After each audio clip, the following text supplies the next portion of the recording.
Good morning बच्चों। पिछली कक्षा में मैंने आपको प्रायोजना विधि के बारे में अध्ययन कराया था। कौन सी विधि पढ़ी थी हमने? प्रायोजना विधि।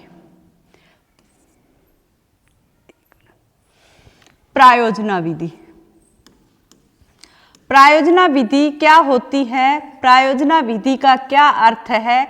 प्रायोजना विधि की परिभाषाएं या इसका शाब्दिक अर्थ के बारे में हमने अध्ययन कर लिया था। प्रायोजना विधि के संप्रवर्तक कौन है, किससे प्रभावित होकर, यानी कि इसके प्रवर्तक जो थे वो W.H. किलपैट्रिक थे, जो कि जॉन डीवी के शिष्य थे। किसके थे? जॉन डीवी के।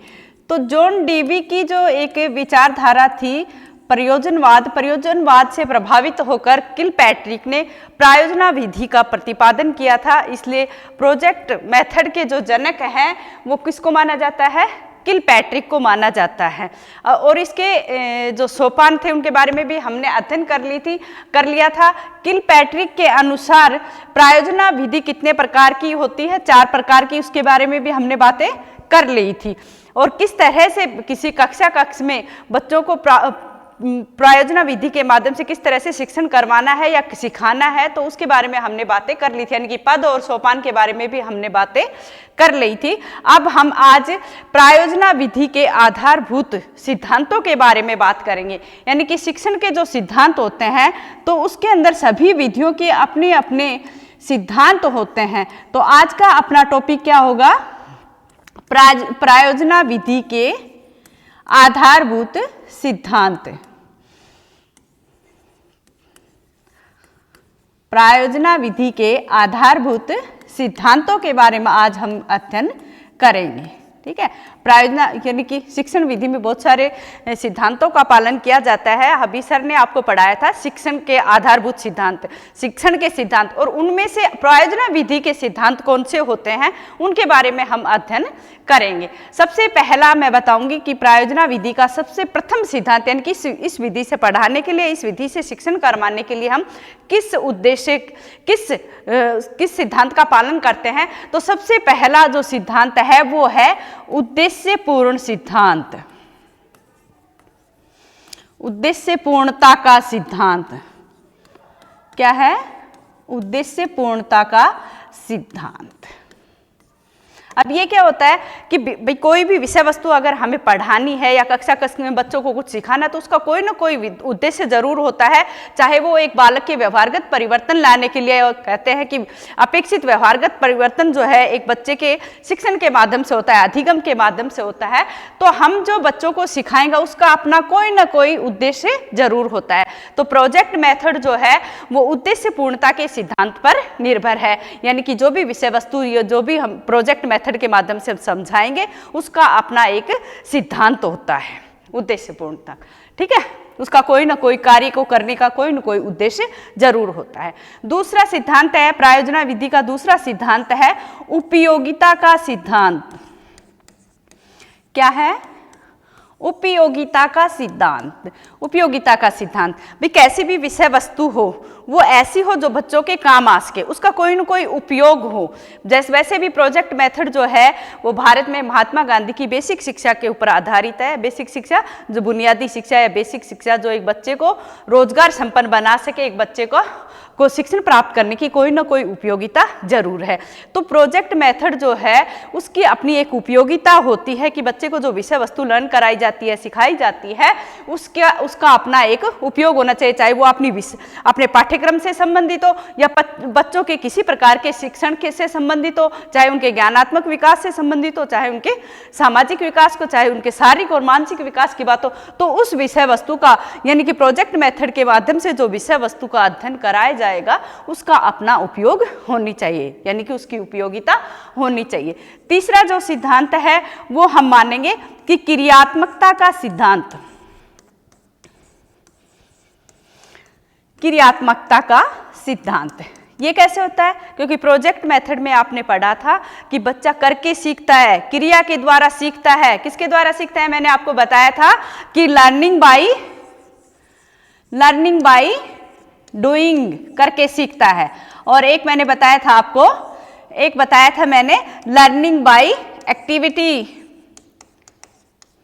एक्टिविटी, यानी कि बच्चा क्या करता है यहाँ पर क्रिया के द्वारा सीखता है या कार्य करके सीखता है। तो यहाँ पर हम इसको सिद्धांत के रूप में लेंगे कि प्रोजेक्ट मेथड जो है वो क्रियात्मकता के सिद्धांत पर आधारित है, क्योंकि बच्चा इसमें स्वयं ही कार्य करता रहता है। बच्चा कक्षा कक्ष में बच्चे को अध्यापक एक समस्या दे देता है, कोई भी समस्या दे कि इसका सोल्यूशन कर, इस सवाल को तू हल कर, तो वो बच्चा क्या करता है, स्वयं ही क्रिया करता रहता है और उस समस्या का समाधान या उन प्रश्नों का उत्तर ढूंढता रहता है। इसलिए इसको हम क्या कहेंगे, क्रियात्मकता का सिद्धांत।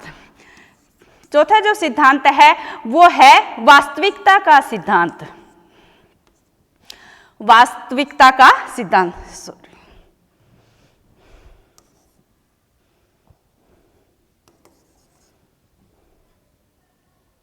वास्तविकता का सिद्धांत। वास्तविकता का सिद्धांत क्यों गया है, क्योंकि बच्चा स्वयं जब इसमें क्रियाशील रह रहा है, बच्चा स्वयं इसका कार्य कर रहा है, तो हम मानते हैं कि इसमें जो ज्ञान प्राप्त होता है वो वास्तविक ज्ञान प्राप्त होता है। बच्चा अपने अनुभव के द्वारा ज्ञान प्राप्त करता है। तो जो भी ज्ञान होगा बच्चा खुद करके देखेगा, खुद क्रियात्मक क्रियाशील रह के कक्षा कक्ष में सक्रिय रहकर ज्ञान प्राप्त कर रहा है, तो हम कहेंगे कि प्रायोजना विधि जो है वो वास्तविकता का ज्ञान के सिद्धांत पर आधारित है, यानी कि इसके अंदर वास्तविकता का सिद्धांत भी आता है। आगे पांचवा जो पॉइंट है वो है अनुभव आधारित सिद्धांत।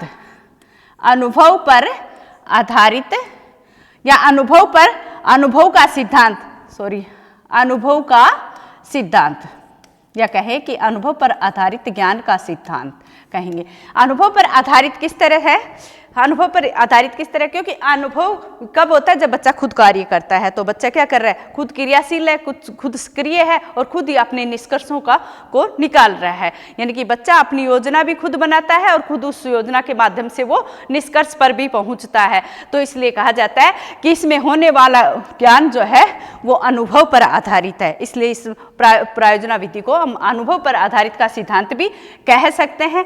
अगला जो पॉइंट है वो है स्वतंत्रता के सिद्धांत पर आधारित, यानी कि प्रोजेक्ट मेथड जो है वो स्वतंत्रता के सिद्धांत पर आधारित है। किस तरह से है, क्योंकि बच्चा कार्य करने के लिए, कुछ भी सीखने के लिए क्या कर रहा है, अपने आप क्रियाशील है, अपने आप ही कार्य कर रहा है, वो स्वतंत्र है अपने किस तरह से वो समस्या का समाधान करता है वो उसके स्वयं ही करेगा। यानी कि उसको स्वतंत्रता दी जाती है कि वो अपनी क्षमता के अनुसार, अपनी दक्षता के अनुसार, अपनी सीखने और अपनी समझने की क्षमता के अनुसार वो उस समस्या का समाधान करता है। और बच्चा कार्य करने के लिए स्वतंत्र रहता है, वो धीरे भी सीख सकता है और तीव्र गति से भी सीखता है, वो उसकी अपनी व्यक्तिगत क्षमता के ऊपर निर्भर है। ठीक है।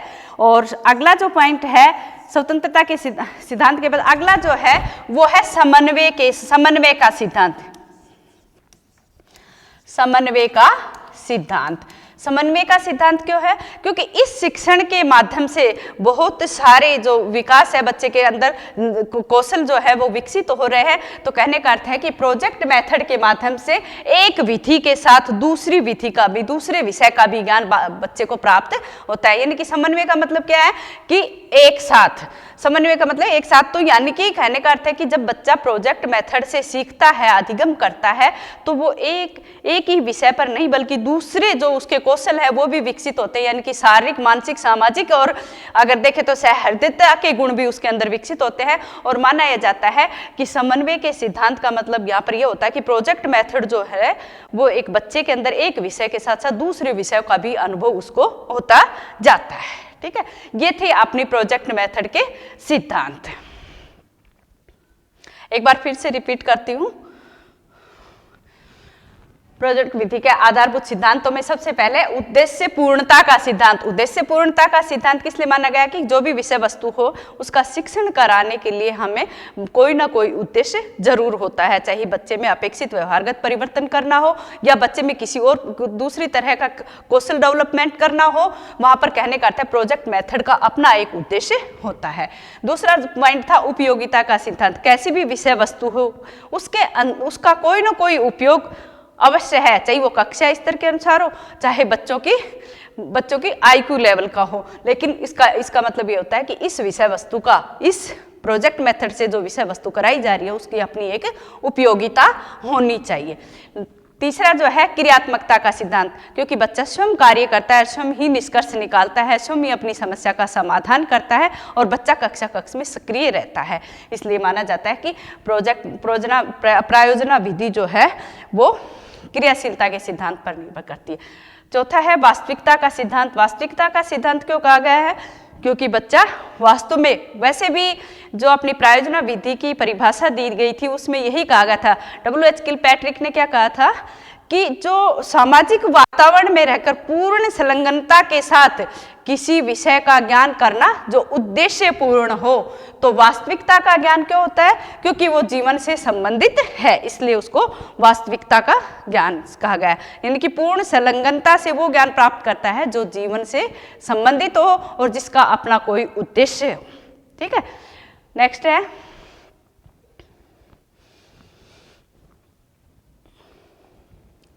अनुभव पर आधारित या अनुभव का सिद्धांत। अनुभव के सिद्धांत पर आधारित, यानी कि बच्चा स्वयं अनुभव कर रहा है, स्वयं सीख रहा है, स्वयं क्रियाशील है और स्वयं ही अपनी समस्या का समाधान कर रहा है, तो उसको नित्य नया अनुभव आता है। जब वह किसी समस्या का समाधान कर रहा है तो वो खुद सक्रिय होकर कर रहा है, तो उसको नए नए अनुभव आते हैं कि हमें किस तरह से इस कार्य को करते हैं। ठीक है, तो अनुभव पर आधारित सिद्धांत।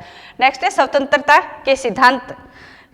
प्रायोजना विधि जो है वो स्वतंत्रता के सिद्धांत पर डिपेंड है। क्योंकि बच्चा जो है वो अपना कार्य करने के लिए, अपनी समस्या का समाधान करने के लिए स्वतंत्र है। सभी बच्चों को व्यक्तिगत जो प्रायोजना होती है उसमें सभी बच्चों को अलग अलग कार्य दिया जाता है कि तू इस कार्य में ये करेगा, तू ये करेगा। और अगर सामाजिक रूप में देखें तो उनमें एक गुण और आता है कि इनसे सामाजिकता के सिद्धांत पर निर्भर है।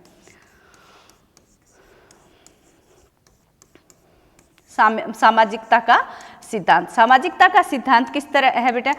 जैसे कि भाई बच्चा समूह में, सामाजिक जो प्रायोजना है उसमें बच्चों को का समूह बना दिया जाता है। हर बच्चे एक समस्या को लेकर बच्चे सभी उसका समाधान करते हैं।